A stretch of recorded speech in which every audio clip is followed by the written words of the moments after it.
All right. Hi, I am Karen Christoph. I'm the Dean of Admission at Colorado College.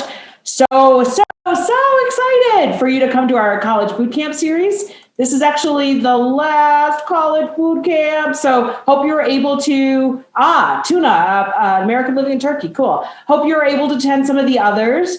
I'd like to say we saved the best for last, but Pedro and I might just be a little biased, but we're excited to talk with you about holistic admission. What does it mean? What is it about? Give you some tips and some ideas. We really want this to be an interactive session. I know there's a bunch of us on this call, so we can do the post your question in the chat. We can do the put your hand up. We'll sort of figure out how best to do Q&A. And in addition to my wonderful colleague, Pedro Ramirez, who will introduce himself in a minute, we have Cody Leong, who is also our wonderful colleague, and Cody will be in the background monitoring the chat. Hopefully we'll wait, give you a bunch of information, then be able to answer your questions. But if anything's burning or you're just needing something, reach out and Cody will be there. We are all three of you coming to you live from Cutler Hall, the Office of Admission at Colorado College. So we are so excited to be back, and hopefully maybe for some of you that aren't too far away, or maybe those that are a little far away, might be able to come and visit us this summer. So we're really excited to be back, to be welcoming visitors, keeping everybody safe and healthy, and looking forward to a somewhat normal year ahead. So let me have Pedro introduce himself, and then he'll also walk through what we hope to accomplish over the next close to an hour. But we promise to let you go after the hour's over, maybe even a few minutes ahead of time, because we're just so appreciative of your time, hope to offer some insights, but we promise not to spend too much time on this particular subject. So Pedro, take it away. Yeah, thanks, Karen. Hello, everyone. My name is Pedro Ramirez. I'm an Associate Director of Admission for Outreach and Access. So a lot of the work I do in the Office of Admission is reading applicants from students who come from traditionally underrepresented backgrounds, especially to CC, and have pretty extensive experience, not as much as Karen as our dean, but I've been doing this work for over a decade. So, I've seen a lot of different applications. I've seen a lot of different essays and applicants come through the doors of admission. So, and super happy to be sharing my knowledge with you and hopefully making this process a little bit easier in terms of defining what is holistic admission. And if we'll go to the next slide, we'll talk a little bit about what we're going to cover today, which I think is going to be important, so you all know how to maybe manage your questions as we go through this information. So we're going to kind of define what is holistic admission. I know many of you have heard that term or have started to hear that term a lot. Maybe your college or high school counselor has told you like holistic admission, or you read it on some blog, and it can be kind of a very vague term. So we'll kind of try to break that down for you a little bit. And then we'll talk a little bit about how holistic admission works at highly selective colleges, because as you know, Colorado College might or might not know, Colorado College is a relatively selective college. We can only admit so many applicants for the space that we have at our school. So we have to make decisions on kind of this holistic process. And what does that holistic process look like when it comes to admitting students to a school like us and maybe other schools that you're thinking about that are highly selective across the country?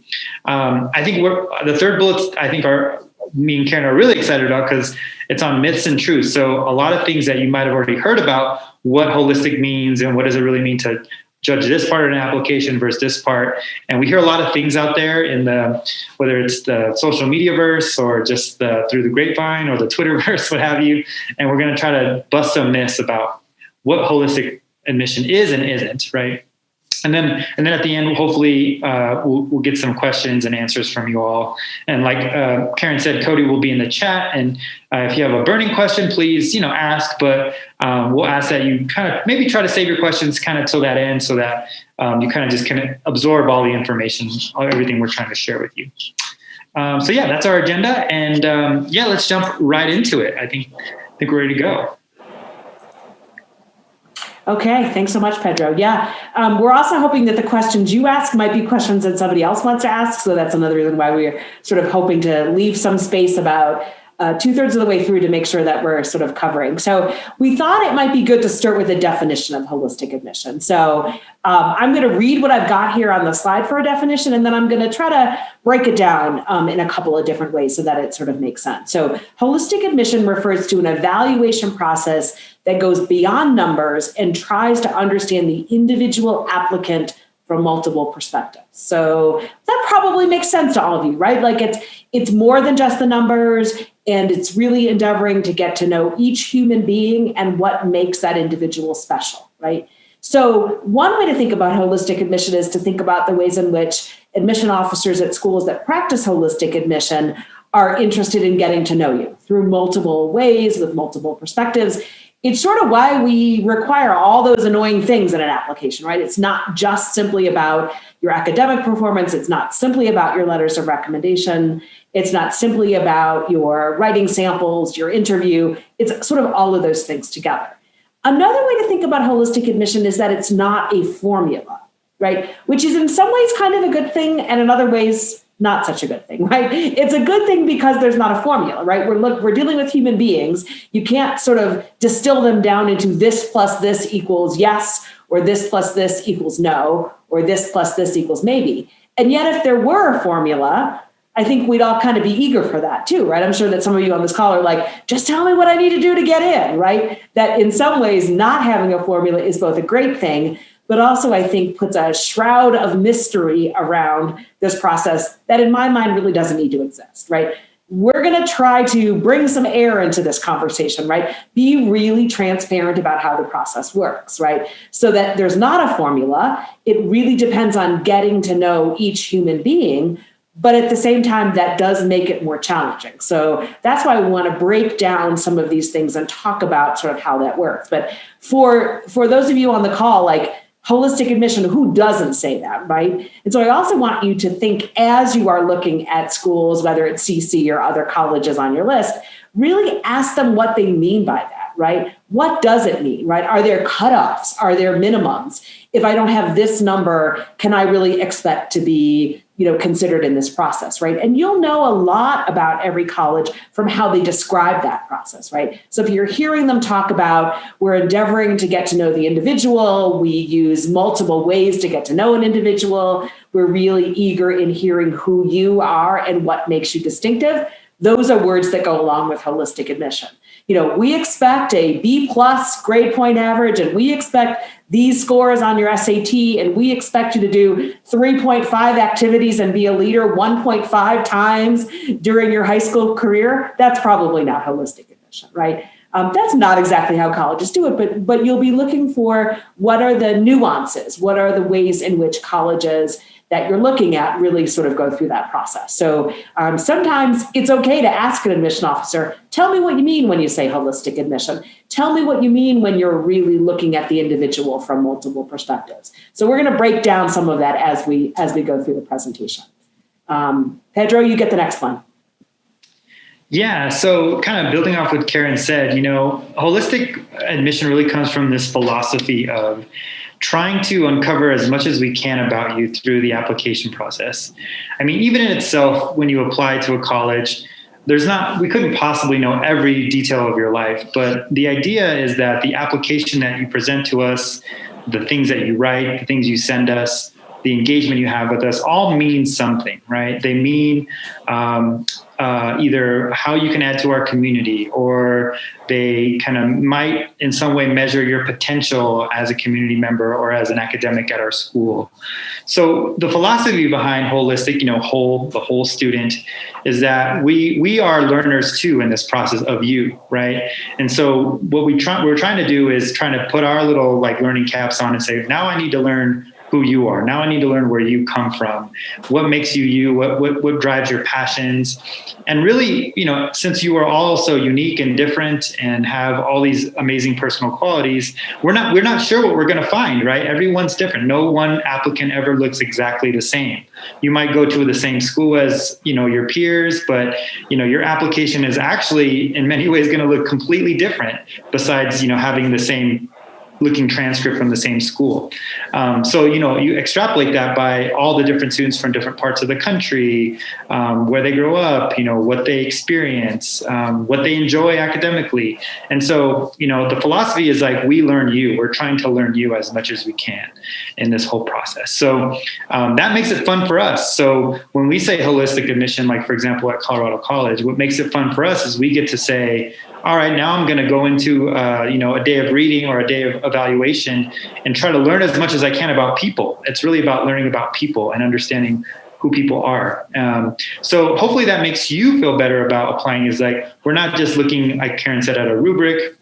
It's not this set, this plus this equals this. It's okay, let's go find out and try to weave a story together about who this person, who these people are that we're learning about. And so I think that's the kind of the philosophy about holistic admission. Yeah. And so as we're looking at applicants, one of the things that's really important to us is that we understand you thoroughly within the context of family, school, community, city, country, world. I mean, it's lots of overlapping circles, right? The goal here is that we are not comparing, all of you who are on the call today, we're not saying, I'm going to compare you with you. Oh, you're in California, you're in Tanzania, you're in Bangladesh, you're in Portland, right? We're not comparing you, stacking your applications next to each other and comparing you. What we're saying is, who are you in these worlds? What distinguishes you? So this is both a nuanced, and I'm going to say something about that in a moment, and a comprehensive review, right? So that the idea is we're not ignoring anything that you send us. So that's the comprehensive piece.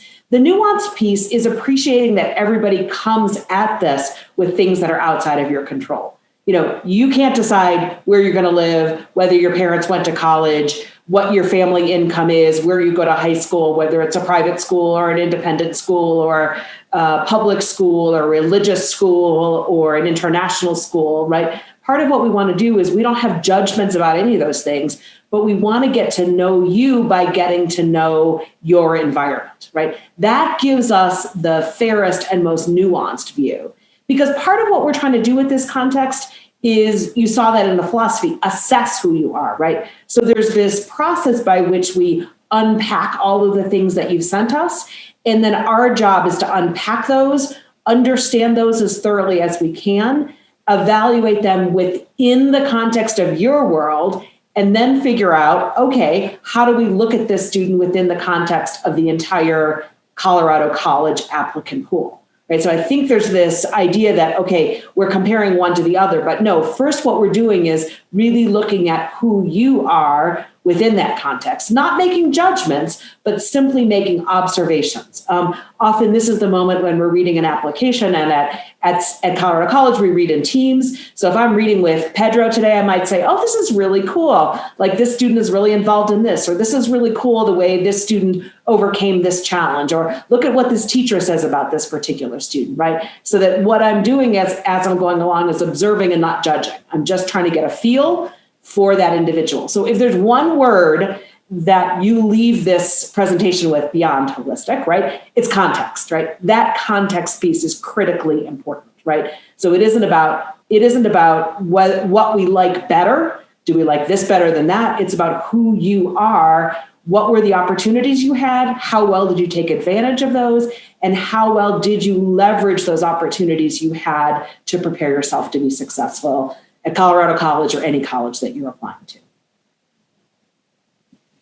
Yeah, and then at the very end is, so how do we do this as a collective? How do admission counselors like myself, like Karen, how do we put that into that framework, that context? When we're reading that, how do we put that into practice? And in the holistic admission process, it would be pretty counterintuitive to be like, oh, we're holistic, but one person decides who your fate in terms of the college you're applying to. That would be not very holistic, because as diverse and unique as you are in the context where you grew up, and your perspective on things and your kind of where you grow up and where you come from, that's also applies to us as people. We're people too, right? We also have different characteristics and different, even in some instances, some might say, biases, right? That, one person can't just evaluate another person totally, right? So we usually, having more than one person read your application to get multiple perspectives on what you're presenting to us, right? So in many cases, there's something called, like, for example, team-based or committee-based evaluations, where maybe two people at the same time will read your applications, or, or it goes through multiple reads within a whole office, where, I might read it, then Karen might read it, then Cody might read it, and then, and then the dean or the vice president might have to confer that final decision after many people have commented and noticed and, kind of tease things out of your application. So, what we do is we try to get as many people to look at you as possible so that we're not missing anything.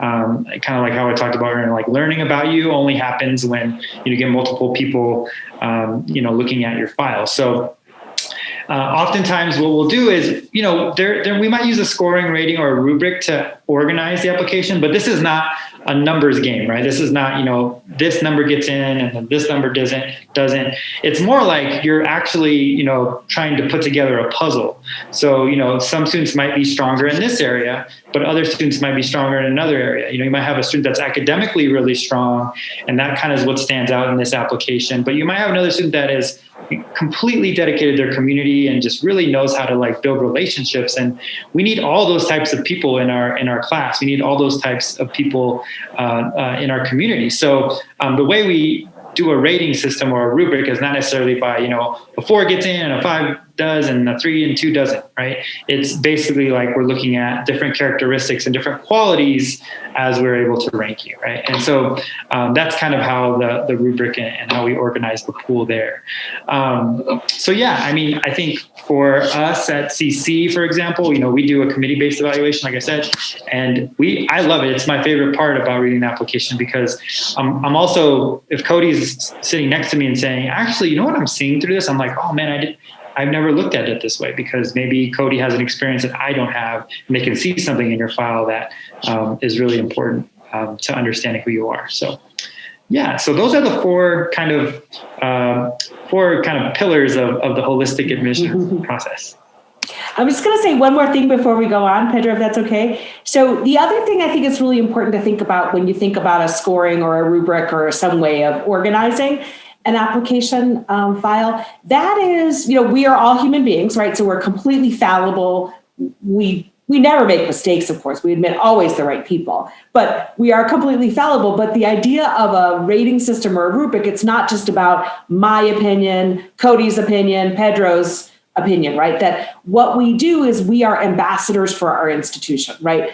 Colorado College has determined what it takes to be successful. What are the qualities that we're most looking for in students? And so our rating system helps us take our nearly 11,000 applications and begin to say, okay, here are the students that we think have a good likelihood of success. Here are the students that we think don't have as much of a good likelihood of success. Here are the students in the middle that we want to discuss. But it's one way of taking a large group of applications and not it just being about what do various people think, but how do we understand that through the lens of what our institution is interested in. So that's another reason for the organizing the pool, because there are going to be some decisions that are easier than others. There are some students that are going to be very easy to think about admitting to Colorado College. There are going to be some students that bear discussion, and there may be some students who are not ready academically, right? So that helps us begin to sort of, tangle with, in a short period of time, a significant number of applications. So we promised some myths and truths. So let's go to some of those. Myth: all applications of all elements of the application are considered equally. Right. So that is one of the biggest myths about holistic admission that I've heard. It's like, so great, I submit all these things. So let's just say I'm not doing well in my classes, but I'm a really amazing cello player, or, wow, if you get me on the soccer pitch, I will excel, right? Or my English teacher thinks I write like, John Steinbeck, or whoever, right? That does not get you into a highly selective college, right? Within the holistic admission process, there are particular things that are more important than other things.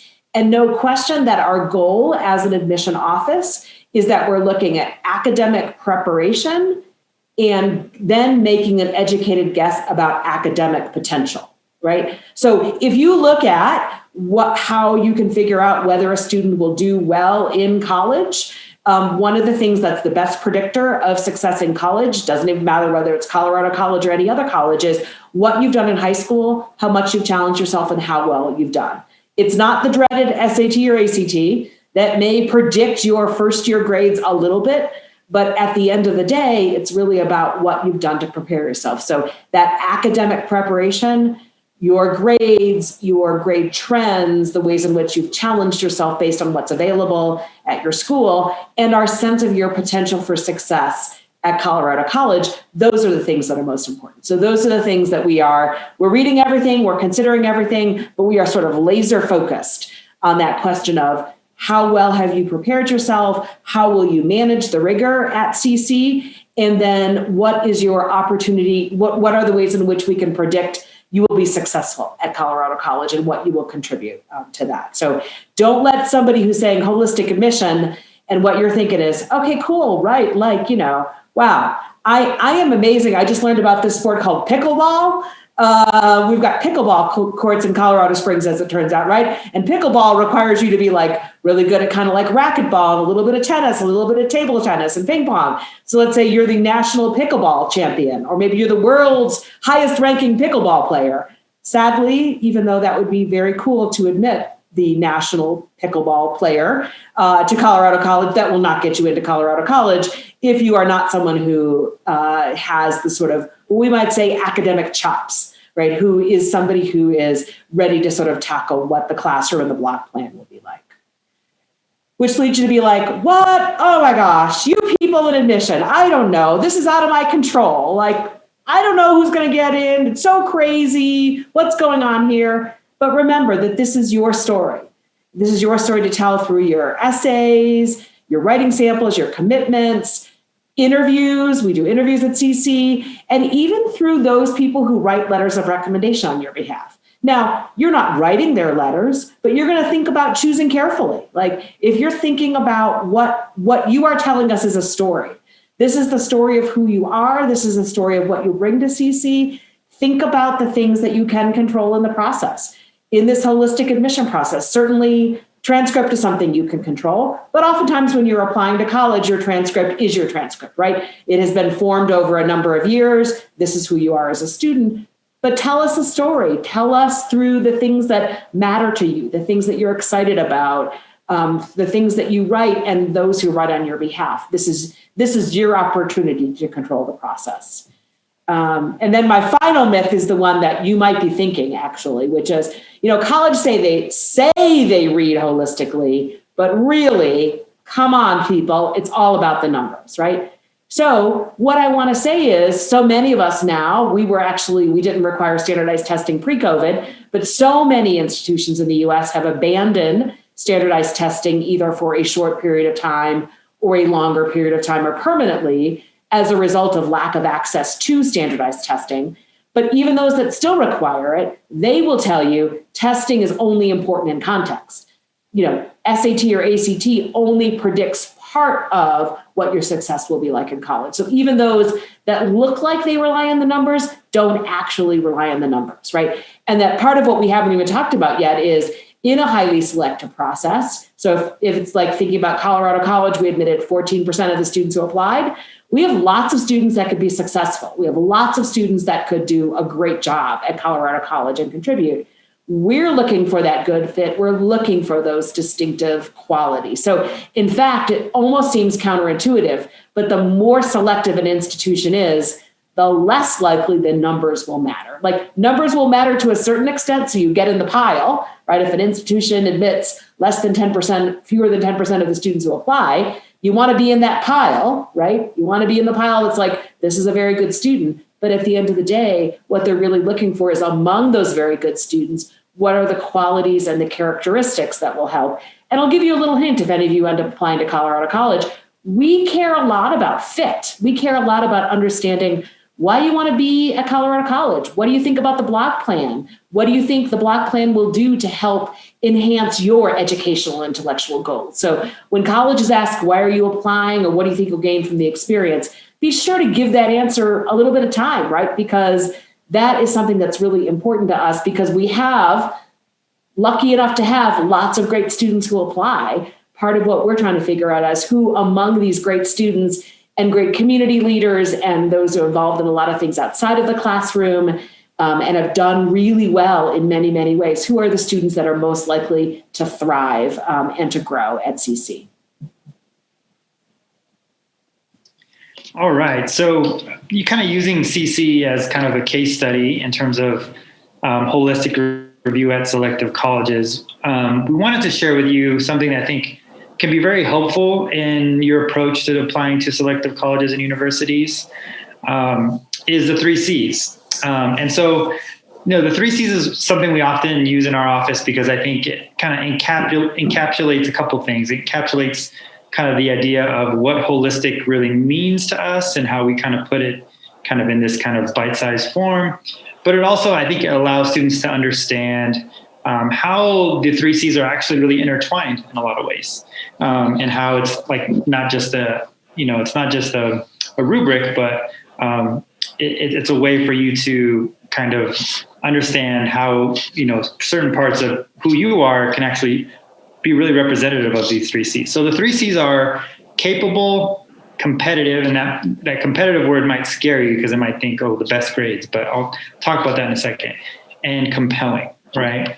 And so the first C, capable, and I think it's something that Karen alluded to in her myths, was that, I think we want to make sure that you are capable of doing the work. Can you, CC, like I said, we're on this something called a block plan. So students take one class at a time. It's very intense. You're taking one class, but you're in class every day for 3 hours for 3.5 weeks, right?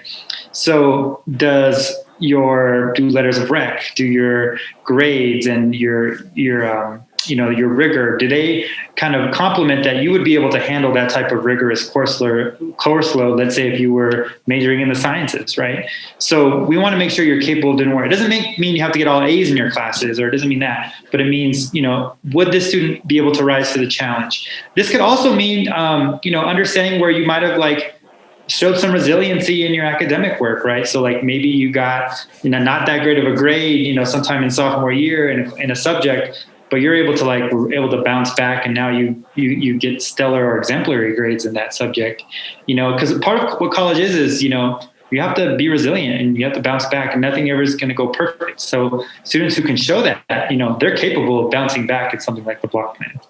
So are you college ready? Are you ready to do the work?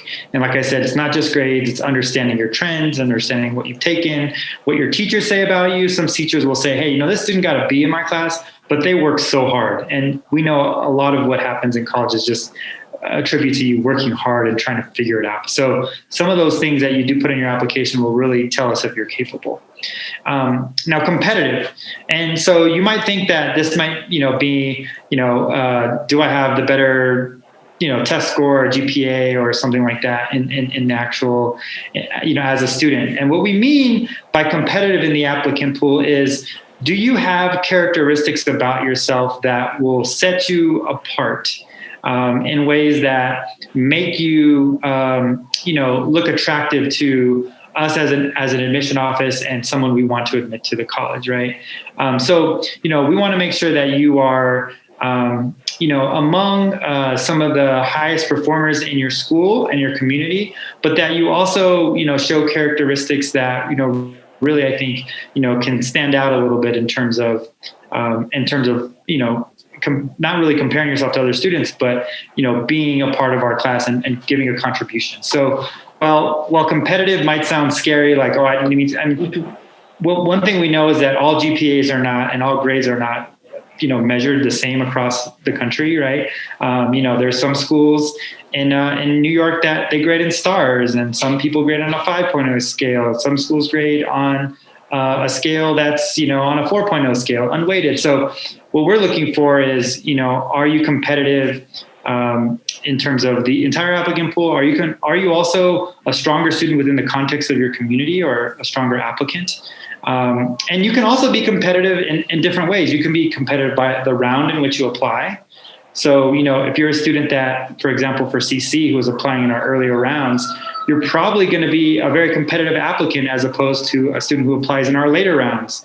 Or, if you're a student, who decides to, apply, not just in an early round, but if, you decide to, come to campus, or you decide to interview, those types of things can actually make you competitive in our process because you've shown some demonstrated interest. So competitive is not just grades, it's all the other ways that you can show that you really want to be here. And then you set yourself apart from other applicants. And then the last thing, compelling, it has kind of similar to competitive, but compelling is, what are the stories? What are the histories? What are the aspirations you have? What are the, your, some things like your extracurricular activities? What makes you different and what you can contribute to our community? We want to bring in students that have all different, it doesn't mean you have to have a passion, because I think that word is used a lot and maybe overused in a lot of ways. But it does mean, what can you bring to our community that maybe no one else can? And that might be something like, maybe you come from a particular part of the country that's just a unique place where we just don't see a lot of students from. That could be a compelling part. Or maybe it's about an experience you had academically in high school, or an experience you had in your life. Or maybe it's just your academic interests can be compelling. Many things can make you a compelling applicant. It's not just, can I write a great essay and try to, really write a sad story that everybody's going to, really feel empathy for me, or really can I make the admission officer cry, which I sometimes do when I read essays. But we're really looking for those other pieces about you, that can really show that you can contribute and be someone that makes a difference in our community. So those 3 C's, just a little bit of context into how we look at the 3 C's. I don't know if Karen wants to add anything to that, but yeah, those are the 3 C's, and I think how you should think about it when you apply to school like CC. Yeah, I love the 3 C's. I'm almost thinking of like a myth and truth based on the 3 C's, though, because I have heard people say, well, I have nothing interesting about me, right? I did not go off and solve, the ecological crises of the world, or I did not go out and do something really amazing, didn't invent anything. I'm kind of just like a normal person. I did some stuff. I did well in my classes. I wrote a pretty good essay. So Pedro, do we just admit normal people? Do we think that they have something distinctive and important to say? Or do you have to be like, wow, super amazing at everything, invent something, solve something, be something really extraordinary? Do we just admit extraordinary people at CC? Or is there room for like, the normal, average, really cool, doing interesting things person? I think that's the majority of actually who we admit, right? Like those people you read about in, news articles, like they got into every, Ivy, or, because they invented their AP class and then took the test and passed it. You know what I mean? Like, I think, there's this idea that there's this perfect, shining star student. And when most likely what we're doing is what me, Karen, and Cody do is we're looking at potential. We're looking at students who don't have their best years right now in high school, but that their best years are ahead of them, right? And so many of you, like I said, the word passion is kind of overused. Like, people would ask me, years ago when I started admissions, like, how did you know this was your passion to work? And I was like, I'm 20 some years old. I don't know what my passion is yet. I'm still finding that out, right? So like, it's important to understand that like, passions are, not everyone has them right away. And especially at the end of high school and even through college, you're still figuring that out. You're still figuring out who you are and you're trying new things. And to be honest, the students that are, look awesome to us are the students who are not afraid. I think when they have no fear in trying something or going out on a limb for something, those are the kids and the students that do really well at a place like, a highly selective like CC. So that's what I would say. I don't know if you want to add to that, Karen, but that's, love it. Normal. We love normal. Yeah, we love normal and like curiosity and potential, right? Those are the things that are curiosity, interest, getting outside yourself, ready to discover. Like, why go to college if we're not going to help you with that, right? If you're like fully formed and done and perfect, don't even apply. Like, why would you want to go to college for 4 years? Just go out and, change the world. But no, seriously, like, because that's part of our mission, our job, right, is to help you figure out what that is. Our hope is that on day one of college, you will start that exploration, you will start that discovery, you will start figuring out who you are and what you want to be. And then maybe on the last day of college, you actually don't recognize that person from the first day, right? In a very cool way. I don't mean like, oh my God, I've got 1,700 tattoos in 4 years, right? But more that you have really sort of said like, I've figured out what I want to do, or I've got a million more questions. And that's really cool too, right? That I've got a million more questions. I'm still figuring out. I got lots of life ahead. Yeah, I'm like way older than Pedro and Cody, and I definitely haven't figured out my passions yet. And I will you will need to put me in the ground if I have already discovered my passions, right? Because I love the idea of let's just keep thinking about it. Let's just keep figuring it out. Let's try new things, right? So that I think that spirit of adventure. Hey, here we are, America's mountain right there on our slide, right? Here we are in Colorado in a place that's always like, push yourself, try something new, don't be afraid, be adventurous in your sort of intellectual life and in many other ways. So, okay, we're going to stop there for a moment since all you did was listen to us talk. Thank you for your patience in that. So, Cody, anything happening in the chat, or do folks want to post a question in the chat that we can ask Cody to read aloud for us? And then we got a few more slides to wrap up, but we want to spend the next chunk of time just answering your questions, seeing if this makes sense. Or throwing out another myth that you've heard about holistic admission. The chat looks pretty quiet right now, but we invite you all to ask any questions that you may have about anything that Pedro and Karen just covered.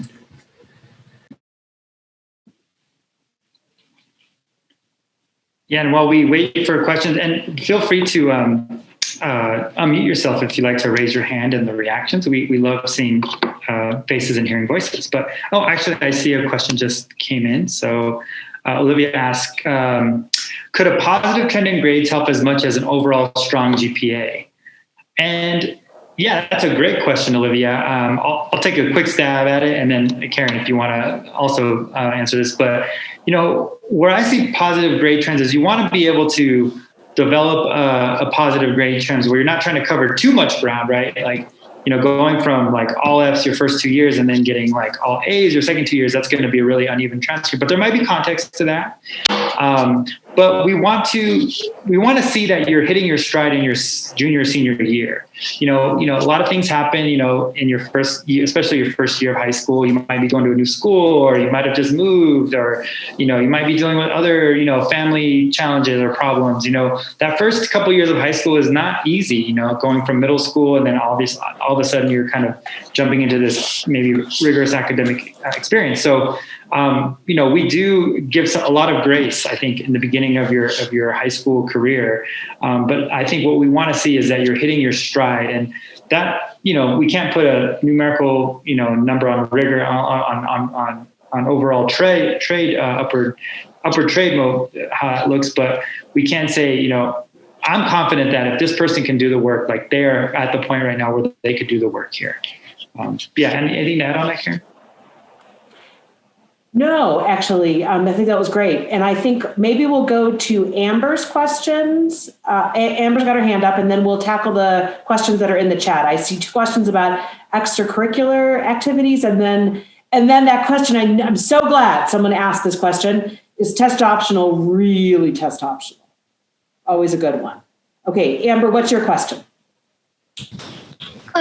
Yeah, I was wondering how your grades during quarantine and online school would be taken into consideration, because I'm from San Jose, California, and for the my entire junior year, it was complete online school that with no full system set up, and the teachers got to decide how they would do class by class, and a lot of teachers didn't understand work their technology and teach online, and over 25% of the students in my school year this year failed in majority of classes due to online school, and I was just wondering how that would affect everything. I'm Yeah, done. Amber, good question. I mean, I think the best way to describe it is that we saw it this year. Certainly that there were some schools where there was a ton of interruption or people going back and forth, or grading scales changed, or more students didn't do well. So know that we'll take that all in that context, right?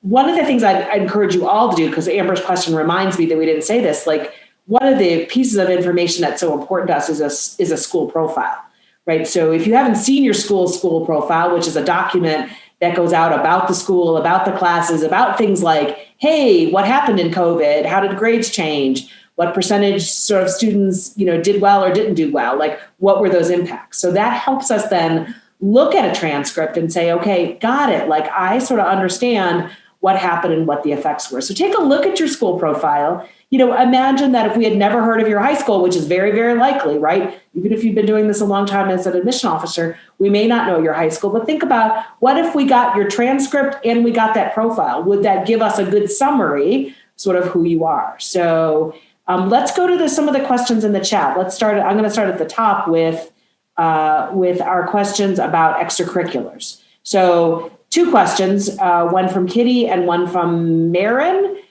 So what roles do extracurricular activities play in the process? So Pedro, I'm going to assign you that one. And then when you're answering that, can you talk about the choice of like maybe more extracurricular senior year and less rigorous classes and whether we would advise that?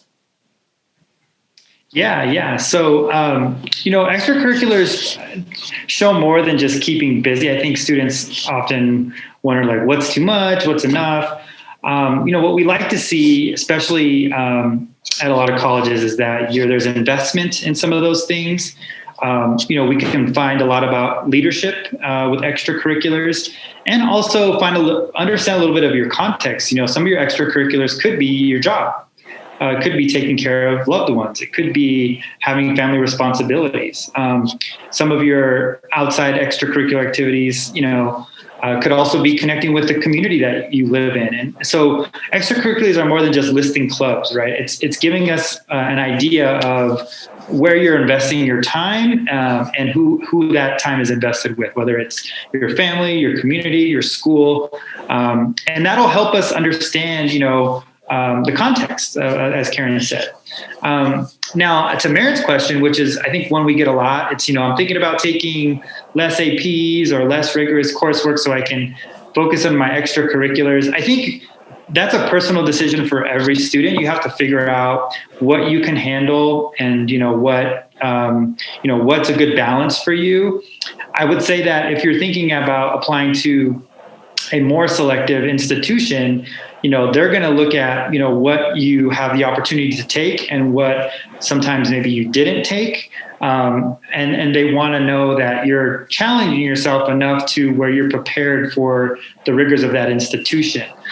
With that said, is it worth taking 5 APs and then getting all C's in them? You have to understand what your bandwidth is. But I would say, understand that by taking a less rigorous coursework, you might be in some ways leaving some what we call points on the board, or maybe leaving some room for, someone to say, oh, well, they could have taken this and it looks like they want to major in math, but they didn't take that AP math class. Why did that not happen? And you have to ask yourself, is that extracurricular? Is it worth it? Is it more important that I fulfill this extracurricular or do this at the expense of my grades? And that's a decision that you have to make. But not selective schools that, we know what's offered to you every year and we know what you can take and what you're not taking. So I think that's what I'll say about that. Yeah, I definitely put that in the caution category, right? Just for all the reasons that Pedro said. Not that it would, you're not going to get into an institution, but I do think our hope is that the activities help us get to know you as a person, and the academics help us get to know you as a student, as someone with intellectual potential. So I would not take your foot off the gas on either of those, right? Senior year, because we see it, right? So that would be, again, you need to make the right decision for you, but it's really important. So I'm going to start answering the series of test optional questions, right? Which are really great. First of all, it's like, when should I submit? And are you really test optional? And if you're test optional, why aren't you just test blind? So 3 incredibly insightful questions that I'm going to try to sort of tackle as a triad. And then Pedro will let me know if I missed anything. So when a school says they're test optional, they really mean it. They really believe that the other information that's in the file is enough to make a decision. So schools that were test optional like CC before COVID, we had to go through a process to talk to our professors, to talk to the community, to get a lot of people together to say, hey, this doesn't really predict success at CC. And we think looking at a student's transcripts and grades and rigor, that's really what predicts success at CC. So like we thought about it, right? So yes, if we're test optional, it means that we don't need the test scores. Should I submit scores? So let's say that you want to submit your scores. You feel like what test optional means is we don't really need them, but if you think they measure you in a particularly good way, sure, submit them. Why not, right? But I would say for sure, look at the averages for test scores. You never want to send us any bad news. Think about your application as being just a whole bunch of good news about you, just a whole bunch of really great things about you. So if your scores are much lower than an institution's averages, it's not a good idea, right? The question about test blind is very intriguing, right? Because I think that there are some institutions that might say test blind really is the way to go, which is to say, we'll never use it. We don't want to see them. This is something we don't care about. I think what we want to do in test optional is put the control back in your sort of, it's yours to decide, right? I'm sorry. That's what I was trying to say. You have the control over this. Do you think the scores reflect something good about you? If so, submit them. If they don't submit them. We don't really care, but we want you to make the decision. We want you to tell us what you think are the things in a holistic review process that we should notice about you. So that is really the thing that's sort of important to us. So I hope that helps with some of the test questions. So Pedro, anything else on test optional before we move on to other things? And I see a few more questions here, and then I know Paige has got her hand up too. Yeah, Mabel, I'm answering your question in the chat, so I'll get to that one second. I know Paige has her hand up. I was just going to say, to add what Karen said, all true. And, I think students need to think of like the testing as being like, in some ways it's kind of, this is not apples to apples, but kind of like, we would never punish you, a student, for like not being like in student government, right? That's something we wouldn't do. Like we look down your like extracurriculars and be like, oh, you're not in student government. That's bad, right? Just like we would never punish you if you decide not to submit a test score, right? So like, don't feel that by not submitting, it's going to hurt you in some way. Just like we would never like hurt a student if they were like first generation to go to college, or if they came from a different ethnicity, right? It's like some of those things are, out of control, or in this case, it is your control, and you don't want to include that. We wouldn't penalize you for that. So I guess kind of think of it maybe that way a little bit. But and Mabel, I'll answer your questions in the chat. And I think Paige I can answer Grace's question, which is, while Pedro does that. So yeah, if you're applying early action with a November 1st deadline, would your fall semester of senior year count? Yeah. So you may not have all of your grades. You may not have any grades. We might just know what your fall of senior year coursework is. But the other way to think about holistic admission in gathering information about your academic picture, more information is better than less information. So we do want to know what you're doing senior year. We do want to know what classes you're taking. So it certainly would be something that we would sort of count.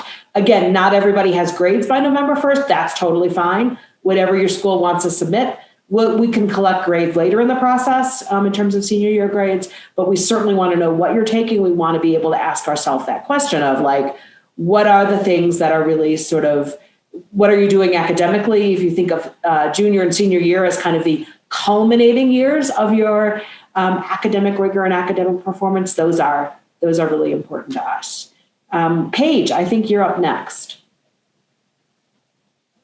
Hi, yes, thank you. So I'm just wondering, with holistic review, I'm the kind of person who does like a very set standard of what is good and what is not. But I'm just wondering overall, is it better to be like, say, a student who has had some trials for sure, because everyone does, but just consistently done well? or someone who has overcome like a mass amount of adversity, or is it just a little bit of both? What would you have to say about that?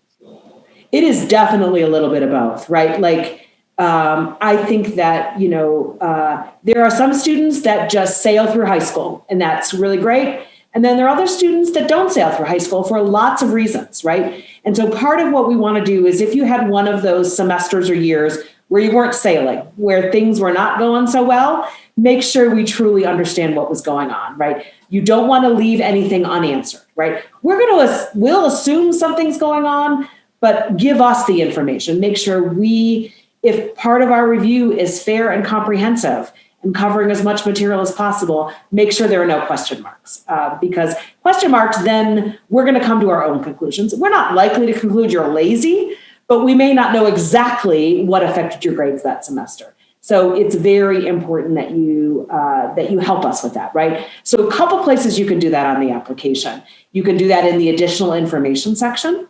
Often that's a good place to talk about something that hasn't gone well, because you want your essay to really showcase, how wonderful you are at something that really struck you, an anecdote, an experience, something that's really important for you to share. Maybe not the place to write about your parents' divorce. I'm just making this up, right? In your essay, right? But the additional information might be a good place to say, pretty factually, here's what happened, like just a couple of sentences. Don't need to go into great detail. We don't need to know all the particulars, but just to say, I'm going to use parents' divorce as an example. My parents got divorced. It was really difficult. It was a really challenging sort of, semester or year for me as a result, right?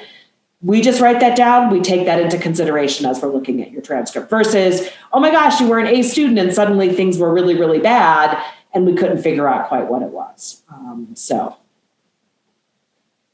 Thank you. Yeah, great.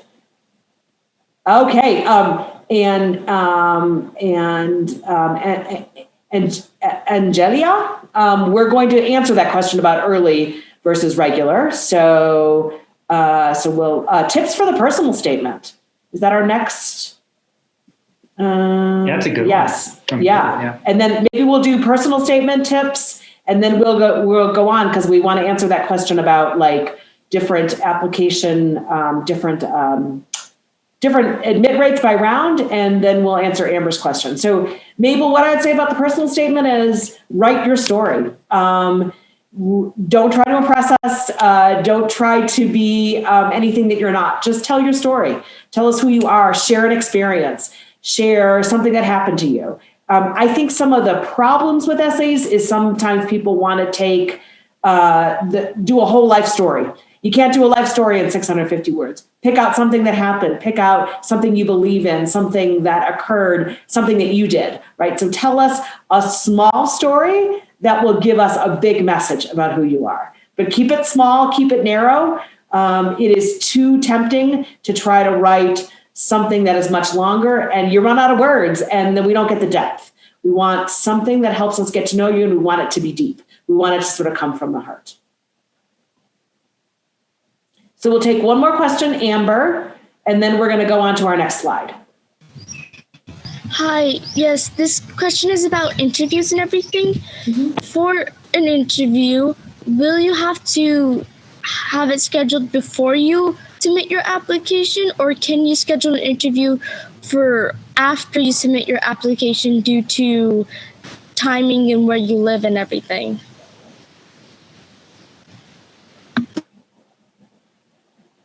So, yeah, good question. Go ahead, Pete.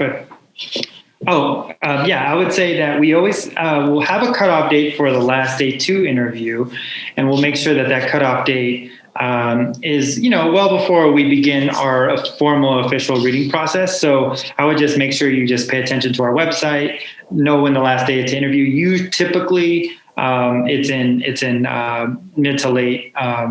Mid to early November, is when that's the last date to be considered for the rounds in which you apply early action or early decision.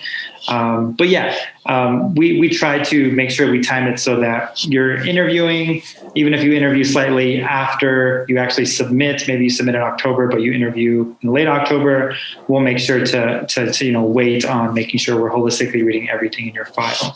But I wouldn't worry about that. We have a pretty good system of making sure we're reading everything as we see fit.